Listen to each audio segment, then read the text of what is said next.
Hey, what's going on YouTube? This is Sever7, and today we are taking a look at the Tuya Kharis. That's with the ultimate goal of seeing if it's worth adding to your collection or your daily carry rotation. Now, this knife did come in from the Lefty Pass Around group.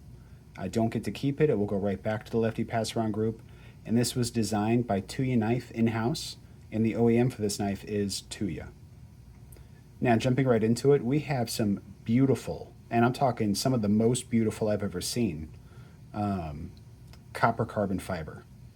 These colors are so vibrant. And on the back here, massive chunks of copper carbon fiber. That looks so good. This is a full integral, so it's one piece of titanium. Obviously, these are scales, and then we have not proud liners, but proud frame, because it sticks out past the scales, which adds some elegance to it. We do have an all black crystal tie pocket clip, and what I believe is a DLC pivot. This is a deep carry. Is it reversible? Well, golly, I think it might be. I mean, that's like the exact same. Yeah, I think it's reversible. Deep carry, crystal titanium. No, it's not reversible. Sorry, guys. The indent is on this side, not on this side. So I don't know if you can see that, but not reversible. So we have a deep carry milled crystal tie pocket clip, and then I believe, like I said, I believe these are just DLC because I don't see the crystal fragmentation in it.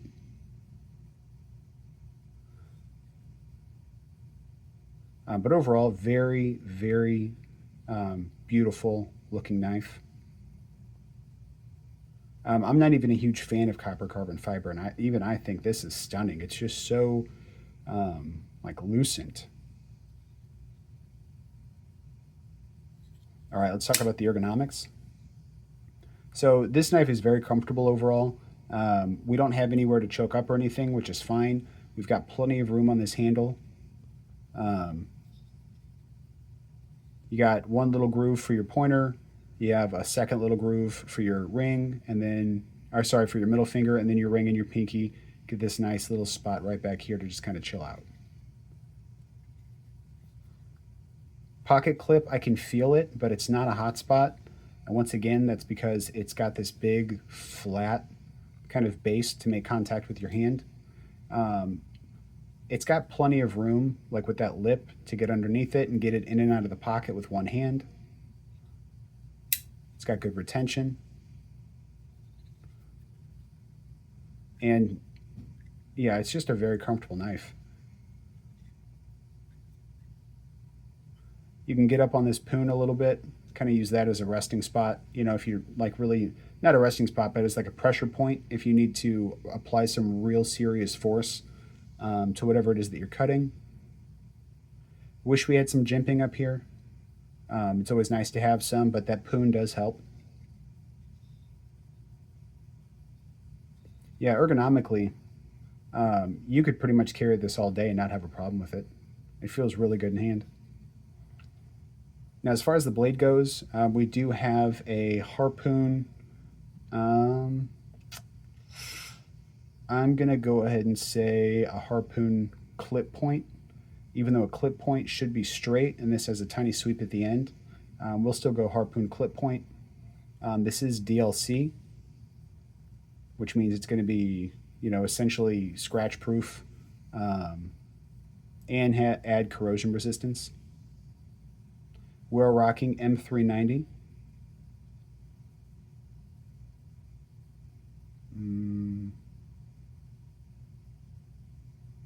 We've got a high flat grind.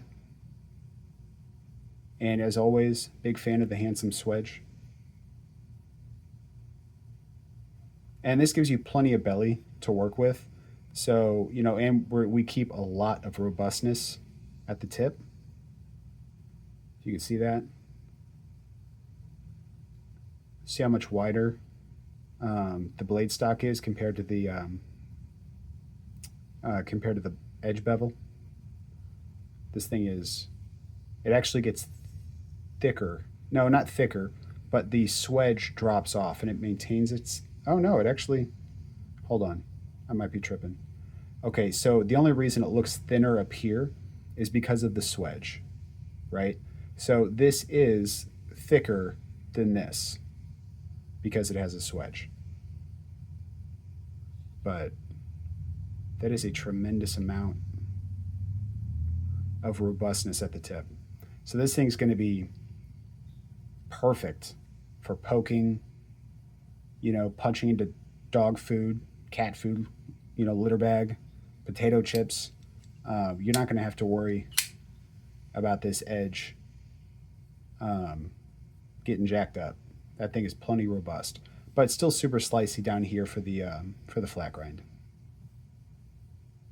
Now let's talk about the action.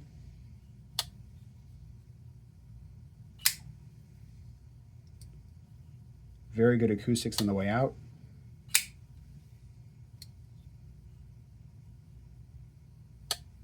Very good acoustics on the way down.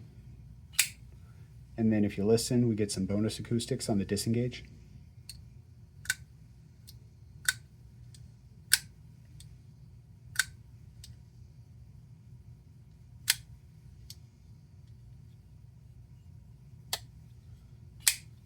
So let's see if it'll pass the test. We're at 6 o'clock for the blade, 3 o'clock for the handle. And if we rotate, no, it does not quite pass the test. That blade does not move, under its own weight at least. But with a shake,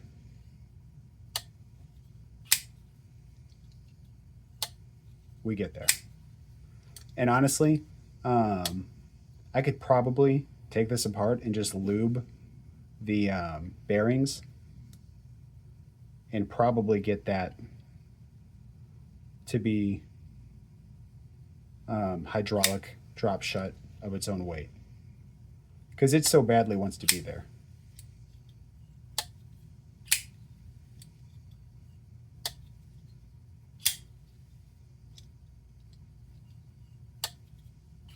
Super, super good action. You could definitely fidget this thing all day. The thumb studs are super comfortable. This is not a nail flicker. What I mean is, like, this is the type of knife that whenever you go to reverse flick it, you don't want to use your nail. That's how I tore my nail up. You don't want to use your, not on this knife, on several, thousands of knives of reverse flicking with my nail. With this one, it's got so much surface area, and it's got really nice kind of, it's hard to see, but there we go. It's got really nice step milling. I actually just use the fat of my finger and kick it out that way. Same thing with your thumb. You don't want to use your nail to do it. Just use the fat of your finger, and it kicks out just fine.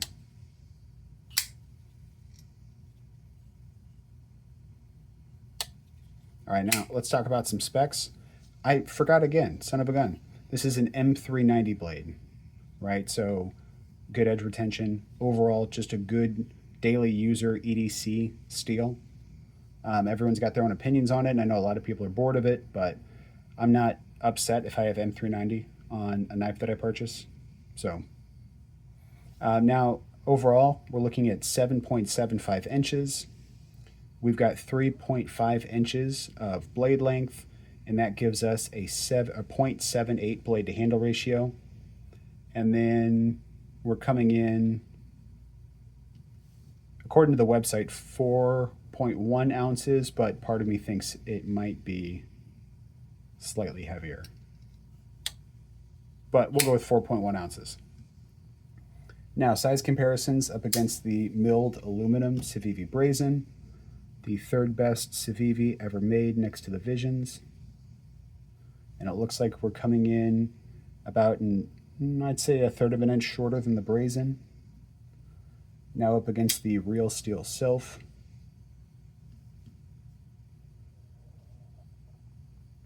And it looks like we're coming in about an inch no, 3/4 of an inch longer than the Sylph.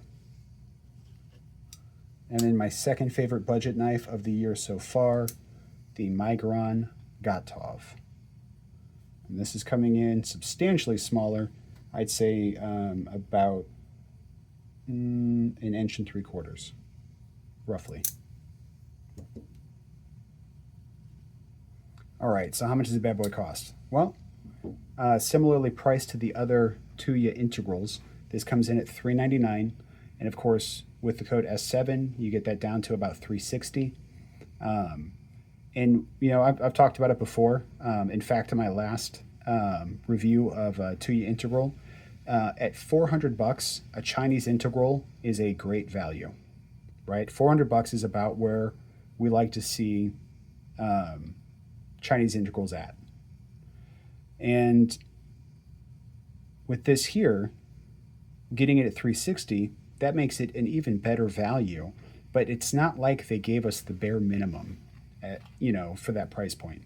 Like at $400, it was good. And then at $400, with DLC on the blade, with this beautiful copper carbon fiber and this crystal titanium pocket clip, at $400, we were doing fantastic.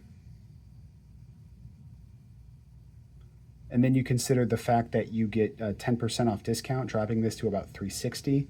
And holy cow, the value per dollar just shot through the roof. You are getting a ton of knife for about $360. We just don't normally see companies go above and beyond.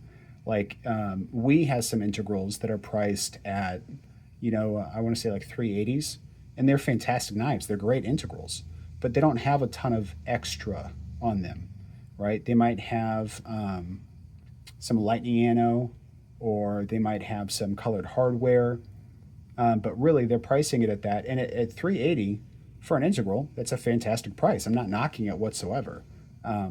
I've owned some of those Wii integrals before, and I loved them. I'll probably own some more. But to get so much extra and to have it priced at with discount at $360 is phenomenal. And this isn't even really my style. Like of the 5 integrals that I've had from Tuya, this one's probably my least favorite. I don't particularly care for copper carbon fiber the most, although this is done beautifully well. And I love harpoons, but you know, the blade shape isn't really standing out to me as something super like aggressive and special. It's because it's got, you know, big rounding right here. Had they made this a Tonto, harpoon Tonto, yes, please and thank you. That would have gone super hard, super aggressive. Like bring the second tip down to like right here, right? So flat, second tip here, and then just a hard cut. Yeah, but even, you know, even with this one not necessarily being my favorite, for 360, yeah. I mean, you can just Google, like the James brand has a Chinese integral for, I want to say it's like $650. I mean, this is almost half that. This is practically half that, right? And the James brand, yeah, they have milled titanium, and then they have like lime green thumb studs, right? Cool. Like, what are you doing special? Nothing. You know, zero effort. I know they're a minimalist brand and stuff like that, and the knife does represent their brand very well, blah, blah, blah. But there is nothing about that knife that makes it double the price of this. Yeah, you can say it's Riyadh OEM, but Tuya's OEM work has been phenomenal. I mean, there's a reason they've been pumping out, you know, integrals left and right, crystal titanium left and right. Like it's because they've clearly upgraded their machines, improved their machining prowess, and they're ready to hang with the big boys. So I wouldn't even say that, you know, the James brand being a Riyadh OEM necessarily justifies such a ridiculous price increase. Now, I don't want to make this about James Brand being overpriced. I want to focus on the Tuya Kharis. But if this aesthetic, is pleasing to you and you're wondering, okay, $360 a lot of money. Am I getting a good knife? Yes, you absolutely are. You're getting a fantastic knife for the price. Good action, good ergonomics, plenty of bonus features with the DLC, the crystal tie, and the incredibly cool copper carbon fiber. So for me, this would be a daily carry. It's not something I would add to my collection. I would have no problem though with the DLC, especially just using the crap out of this thing. I mean, I would treat it like any other dedicated user. The difference is that this blade's going to hold up and not show wear nearly as easily as like a hand satin wood or a belt satin wood. So yeah, I can wholeheartedly recommend this for the price. Part of me kind of wishes that the handle was actually this thin and the scales, or not the scales, but the actual frame was cut to where it was flush with the scale. I don't mind the look of these at all. I think it looks good, that gray. But part of me just kind of wishes the handle was actually that thin, because I love a thin handle with a massive blade.